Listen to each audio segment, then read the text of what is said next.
So let's move on to our next talk that is going to be delivered by Peter Williams, and it's going to be about interactively visualizing massive images and catalogs in Jupyter with the AAS WorldWide telescope. So here we'll talk about large images. Hi, hopefully you all can hear me. Thanks for this demo, and this will tie in nicely, I think, with the one that came right before. And to give you a little bit of context, I'll be talking about things that are very similar, visualizing large data in Jupyter and Jupyter Lab. I'll try and emphasize some of the differences just to give my perspective on things, but also I want to point out that WorldWide Telescope, which I'll be talking about, is a visualization tool in Glue, and we're in communication with Glue Jupyter folks and JDA Viz folks, and I think there's a lot of synergy in everything that's going on right now. So I'll start sharing my screen, and hopefully you can see a blank browser window, and please yell at me in the live questions if you can't. And I'll start by, so you can follow this demo yourself. I have a Jupyter Lab environment and Binder Hub, which I'll start loading up, and should load up pretty quickly because I've been testing it. And so I want to give the context as WorldWide Telescope has had similar kind of Python visualization widgets, as you're seeing now. And I've been thinking for a while, I've been kind of frustrated with the user experience that we were presenting, and also thinking about kind of how to approach things in a way that was really the best for the way that WorldWide Telescope works. And what WorldWide Telescope can really do well is, I think of it as exploring your data, sort of putting something in its context astrophysically, dealing with large data sets where you don't necessarily know what you're looking for. It's not a tool that's necessarily aimed at like nitty-gritty, fine-grained analysis of individual pixel data, but can do things like help you visualize your 50 gigabyte images or things like that. And when I was thinking about sort of how to make this work as well as we could, I realized that the whole widget model of you start up a kernel and you create a little widget object, I mean, that works very well, but it's kind of limiting in especially the kind of user experience that I want to deliver. And so what we designed pretty much at the beginning of this year was a new approach, which I call the application approach, to contrast with this widget approach. And there's a poster that John Griffey has made. I think it's X03020, which talks about that a little more. So here in our Jupyter Lab environment, you might notice there's this big button that says WorldWide Telescope. And if I click it, we open up our application in its own little tab. No, I haven't even started a kernel, no Python, no nothing. This is a freestanding web application which happens to be embedded in Jupyter in this case, but I can just open it in a separate browser tab. It's detached from Jupyter in that sense. It can be run on its own, and I think that's actually a very important engineering factor for allowing this app to be used in a wide variety of situations. So our default interface here is kind of a little Google Maps for the sky sort of interface, and always point out I'm sharing my Zoom session without the video optimization. So it might look a little bit choppy for you, especially if the bits are traveling across the Atlantic Ocean. But it's a very smooth interface, which I think works really well. I will start up a notebook here, which is called AAA AAS Focus Demo, which will show some of the new features that we've added recently. So the way that I usually like to set things up is I'll open up a notebook, I drag it side by side and maybe collapse this little pane. And we have a nice, nice side-by-side interactive data visualization setup, and I haven't even used my keyboard yet. So the way that we work in this environment is the Python kernel can connect to the app, and this ends up being a lot of the engineering behind this app is running in JavaScript in my web browser. This kernel is running behind some proxy somewhere in the cloud, and routing communications between the two ends up being complicated. And a lot of the effort is not just building the interface, but actually getting to the point where these pieces can talk to each other with the right data, getting the right place at the right time. So I'll just run these Python commands, which will sort of set up our default interface. And so we have, these user interface elements are built using the JavaScript view library. And, we've got a bunch of built-in backgrounds. And so I'll switch to pan stars, which is hosted very kindly by Space Telescope.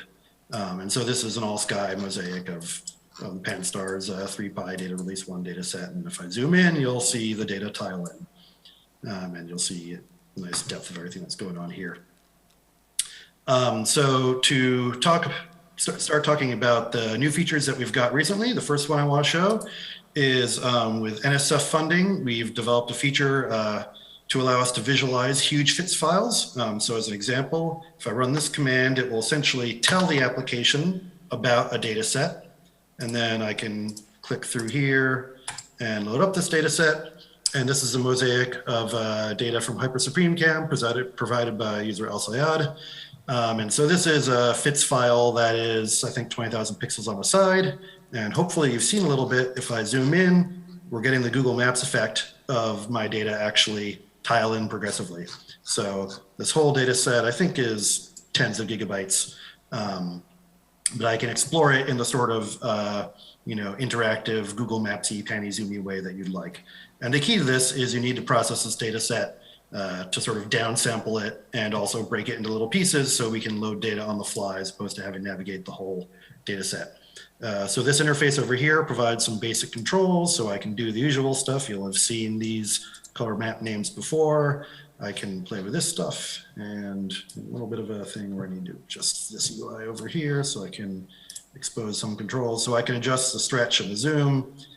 So I'm interactively doing it at the sort of fully zoomed out level. And then if I zoom way in, we can see the data adjust here. And so the way these controls work is I click on this little target icon and there's sort of a usual little motion that if you move it to the left, it will move the value lower. And one thing I want to show is like that's genuinely useful here is if I get my cutoff just right. I mean, so there's actually a sort of waffling pattern. It might be easier if I switch it to logarithmic. There's a waffling pattern in sort of the low-level flat fielding here, which I'm having trouble pulling it out now. But you can actually see it in this sort of high-level summary view. And if you're looking at your FITS file in little individual tiles, it can be sometimes hard to pull that out. So I'll talk a little bit more about how we process the data to be able to visualize them in this way. But I want to emphasize that, in order to provide this interactive, rapid data exploration in Jupyter, we need to be sending little pieces of data over the web. So you need some kind of data processing. It might be on the fly, it might be in advance, but you can use HTTP range requests, but if you want to show sort of the thumbnail of your whole image, you have to compute that thumbnail somehow. And if it's a giant, 20K by 20K image, to compute a fair thumbnail, you have to do some kind of advanced processing in order to extract that. So besides big imagery, we can also now deal with huge catalogs. So one of the other features we've gained is dealing with progressive HIPS catalogs. So something like the Gaia DR2 catalog has been in the same way that this image is tiled and broken into downsampled versions and small pieces. The HIPS progressive catalog standard defines the same sort of thing for catalog data. So I can run a command here, which will load up a catalog and command the app to start overlaying data. So you'll see the little circles appear as we fetch catalog data and zoom in. And likewise, we have some basic UI controls here. So I can say, change the color that we're using to display this catalog or whatever else I might want. And I can tweak the point sizes. And we also have some really cool infrastructure that lets this app, which is, it's actually running on a separate domain actually from the MyBinder, transmit data back and forth with Python. So if I run this command, it might take a little while. Okay, not so long. We've pulled in the data, the points in this viewport, and transferred them from, again, the JavaScript running in my web browser through the Jupyter server to the actual Python kernel, which is running somewhere in the cloud. I've got a nice table of all the Gaia information about this. And I can, we don't have to use these progressive catalogs. I can then just example upload my own table. So I'll just put this table back here and say if I hide the Gaia data and fool with this a little bit, you can see this is sort of my custom catalog, or if I zoom back out, is just that rectangle where I pulled in data from a particular viewport. And you can do things like you can click on a source, and we'll also pull up a little bit of information there and let you set it off to a Ned query. So to get in a little bit more detail about the imagery, which I think is where we've got the most exciting stuff happening, I'll just temporarily get rid of this and zoom back out. So this is a image that we've already done this tiling process to break it into little pieces for efficient serving. We've also put a lot of effort into building the technology to be able to get do this in your Python kernel and get it into the app. So if you think about this, maybe my kernel is running in the LSSD data center, the Rubin data center, and there's some image there which I want to visualize. My app is fundamentally making HTTP requests to retrieve those data. And so I need to process this image and then somehow make it available through the Jupyter server. And that turns out to be, there's a bunch of pieces that have to come together now, and I'll kind of walk you through those pieces. But fundamentally, it's something that, once those pieces are in place, it seems to work pretty reliably. So this example, we use a FITS file from the VLA Sky Survey. So this is a quick look image, and we'll show here that it'll download. It's something like a 60 megabyte, 53 megabyte FITS file. And so, if I just want my web browser to load this all at once, it can do that, if you have a fast internet connection, but that's a little bit big to sort of send right into the JavaScript all at once. So we have a JavaScript package called Toasty, a Python package called Toasty, which deals with the data processing, which takes a big file like this and transforms it into what we need to do the interactive visualization. So the pieces here, this is some code which essentially, Toasty is a very pluggable kind of framework, which lets you specify a lot of different things. Because this demo is running in this Binder Hub environment, where it's got a very low memory allocation and only one CPU, we're not going to do anything very ambitious, but we'll show kind of the contours of what's happening under the hood. So I specify how I'm going to save my data. I specify the way that the data are broken up. And in this particular case, I've transformed the sample data set into something using a tangent projection, which makes it a little bit more efficient to process. And so this just sets up the variables that say how we're going to do everything. The first thing we do is we sort of figure out how it will eventually all land on the sky. And in this case, that computation is trivial, but we have more complicated processors that will, if you have a bunch of different images, each with their own arbitrary WCS, you got to sort of figure out how to get everything onto the same grid. So the first thing we'll do is we'll take the source image, which that one's only about 3K by 3K, and we'll break it into a bunch of little tiles individually. And so that's pretty just, we're taking a big data array and pulling out little postage stamps and writing them all to disk. And then we call the cascade stamp is taking those and then averaging them together. So a quartet of 4 tiles gets spatially averaged into a bunch of 2 and do a single tile. And then we write out a simple kind of index file that describes the overall format and contents of the data set. So this is all running on this Binder cloud computer somewhere. And it turns out, so if I want to make data available from the Jupyter kernel to the web browser, there isn't a lot of, you can't really do it until now. So we've developed this tool called the Kernel Data Relay, which kind of wires together kernel to Jupyter server to browser. It ends up being a surprisingly subtle engineering challenge, but I think we've got a good solution now. And so in this case, the command that I'll run explicitly essentially does the stuff to inform the app about the data that I've made available. And now I can click on this image and pull it up. And so this is this VLA image. And it took me a while to talk through all that, but you'll notice that there was no creativity or interactions involved once the recipe was I was just talking through it. So this can run quite quickly. I've just been talking my way slowly. And I see a question in the live chat asking about how we interface the front end JavaScript and the back end Python. So the Jupyter environment or the Jupyter framework provides this comms system so that Python can talk to JavaScript elements. So what we do is we have a set of messages that are JSON structures that you can send to the app, which fundamentally is done using web post message events. And essentially, the Python code generates these messages and sends them along to the app. And so the Jupyter comms interface is just a simple message transport system that allows us to do that.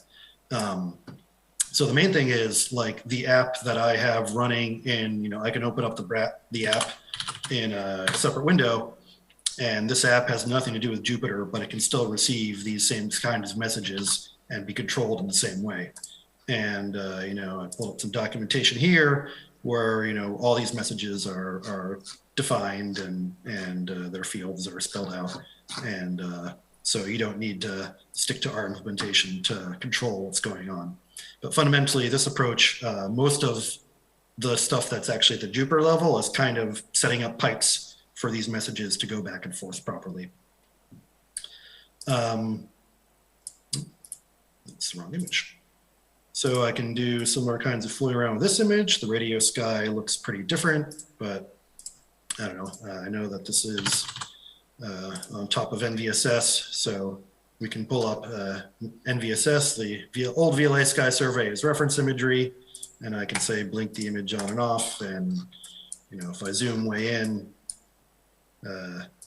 this is what the NVSS had, and this is what the VLA sky survey has. Same instrument, but different configuration, different spatial resolution, makes a pretty big difference in how things go. And if I say, compare back to Pan-STARRS again, it's pretty impressive that, the radio sky, the radio sources and the optical sources, say the two radio sources that we've got on the left side of my screen here happen to correspond to, these optical, it looks like some kind of galaxy cluster, but other than that, you have a lot of stuff where the connection between the radio and the optical is just surprising. Or I think one of the ones that we've got down here, yeah, you can see something that seems to be shifting right here. So we've got a nice little example of, in the optical, we've got these two objects that are probably just unrelated next to each other. This one's much brighter. And then if I bring back the radio, we see that this one is actually the radio bright object. And if I pull up the Gaia catalog again, it will eventually pull in the data from this. And you might not be able to see it, but there's a little source there. And if I pull this up in Simbad, I can see that it's a Sloan quasar, which makes a lot of sense. And likewise, so I can pull down the sources that are in this field of view right now using this table object that I created before and get the Gaia information for the things that happen to be in this field of view.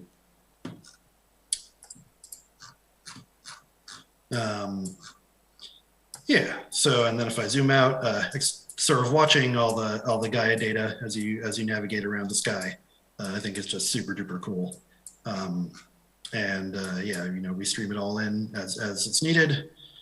And if I hit this, we can go back and seek back to my VLASS image. So those are the things that have really changed where, we've always been able to do basic fits images, but sort of loading them all as an integral file, and really to deal with large area images or large number of pixel images, you have to do this tiling or some kind of on-the-fly data streaming step. And we've got all the pieces in place where we can do that with a variety of of kinds of data, and it all works really well. And we're using WebGL2 to accelerate, playing around with the data and rendering it and everything. And so it's just a really smooth, slick interface, and it really lets you just see what's in your data, do a kind of quick look sort of interaction in a way that is not what you always need, but when you need it, I think we can do a really good job of it. The last thing I want to show as an example is I've tiled some of the data sets from the Hubble Panchromatic Hubble Andromeda Treasury Program, FAT. So if I pull this up, So I've got the Andromeda Galaxy in two different filters, not the entire fat data set. Each one is something like 27 gigabytes of data. So with the initial cuts, you can't really see much, but let me just get rid of the stuff that I don't want. Get rid of the, sorry Gaia, sorry sources, sorry glass. So if I run the cutoff here, this is that fat file, and I don't know, I'll full screen the app, and if I control click, I can rotate the view, and we can maybe have our fun magma view. And I'll say that these sort of chunkiness elements are in the data files that I used, and not part of our data processing. So, if I want, I think this is really great. You can zoom all the way, zoom in this far and slowly see all of these bajillions of stars show up. So I see a question in the live chat about you showed a Gaia overlay while zoomed in. Can you view the full catalog if you're zoomed all the way out?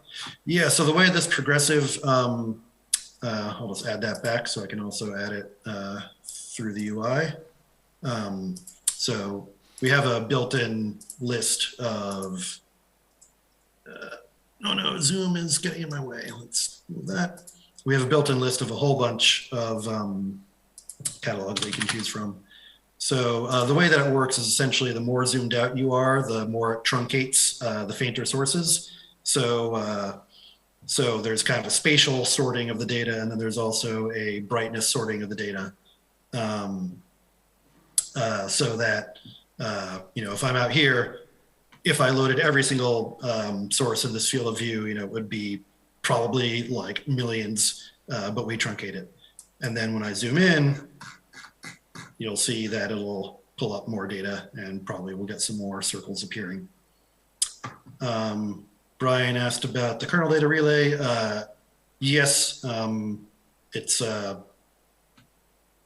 I'll type in the link, but yeah, all this is open source. And what I've discovered is that, to make this really like full Jupyter lab network environment work, there's a ton of pieces that have to be involved. We have multiple server extensions, we have lab extensions, we have the PyWWT Python package that runs in the kernel. So our GitHub organization has like 50 repos, but everything that you're seeing here is on GitHub. There's a couple of fixes that I haven't merged to master yet, but it's all open source. Thomas asked about, or Thomas asked how long it takes to compute the tiling for the fat image. I think that ended up, once I worked out all the bugs in the data processing, that ended up being sort of like 8 hours parallelizing. So you might have noticed in what I've done here, there's a parallel thing, which because we're running on this little cloud instance, we stick at 1. But for instance, we have the engineering work done in Toasty to be able to parallelize over things. So on my laptop, I can parallelize over 16 CPU cores. On the Harvard cluster, I can farm the job out to 100 separate nodes. So there is an overhead, and for fat, for that large quantity of data, it can be substantial. What I found actually was that, so we use the reproject package for doing, so we need to get everything into a common WCS TAN projection. And fat comes in like 25 or so data bricks of a few gigabytes. And then when reproject wanted to process those, the memory usage would be like 30 gigabytes. It ends up being pretty RAM intensive, and we have to kind of chunk up the processing a little bit to avoid blowing things up. So I think we're doing pretty good, but I suspect that, doing that projection with a package like Montage or something would probably be a lot more efficient. But fundamentally, it's you map everything onto some kind of tangential projection. You have a power of 2 number of pixels on each side, and then you just pull out little 256 by 256 rectangles. I see that my time is, I guess while I'm at it, yeah, my time is almost up. While I'm here, it is kind of fun, so I can also like add, so this is the other image, and I can do like maybe make this one white to blue and make this one white to red and set the opacities, and we can get some kind of little color information from the view that we've got here. Yeah, so this is, we do have to transform the data, so you're not looking at the raw fits data in a certain sense. That's kind of the price you have to pay for this interactive user experience. So depending on where you are in kind of the data exploration versus nitty-gritty data analysis, spectrum of needs, this might not necessarily be what you need. But I do really like, it does do that exploration well. And I think this idea of this kind of app, which again, I can run it in a separate window. I don't need a kernel. I can kill this and my app is still happy. I think, although now I won't be able to tile in new fat data because I need to pull the data from, or I know I will because that data is off the cloud. I think this sort of paradigm really unlocks a lot of superior user experience options that when you're kind of in the widget paradigm become really tricky to implement. So I'm pretty excited about doing more of that. And yeah, I'll be answering questions more in the dedicated channel for this. Code is open source. I can help you process your data. Yeah, I'm just really excited to see what people do with this. I hope you're excited too. And I'll stop my share there. Thanks, Peter. I guess you took care, within your allotted time, you took care of most of the live questions, so that was extremely effective. We got a couple of minutes though, so if somebody can think of something, I'll ask one in the meantime. So we've been talking about massive images and about some, you showed some radio images. I wonder if you've ever thought about incorporating 3D cubes, such as the ones that are going to be coming, from future interferometers, for instance. Yeah, so cubes are definitely, it depends on your needs. Like, there's some kinds of cube analysis which fundamentally I think are going to be real challenging to implement in our kind of Google Maps sort of paradigm. But like I just showed very quickly, we can do things like load up fat imagery in 2 bands and switch between them very quickly. And so I think if you can sort of frame a problem as 10 or 20 or 100 or maybe even 1,000 different images that you're kind of scrubbing through, I think we can do that well. So for instance, kind of time domain, getting multiple visits of, from LSST or whatever it might be, scrubbing through those, I think we'll be able to do very nicely. If you're kind of wanting to be able to rotate that cube in a certain sense, that's where our data model, you're probably going to need to use an app that's really designed for that, because our data model is more like a stack of 2D images.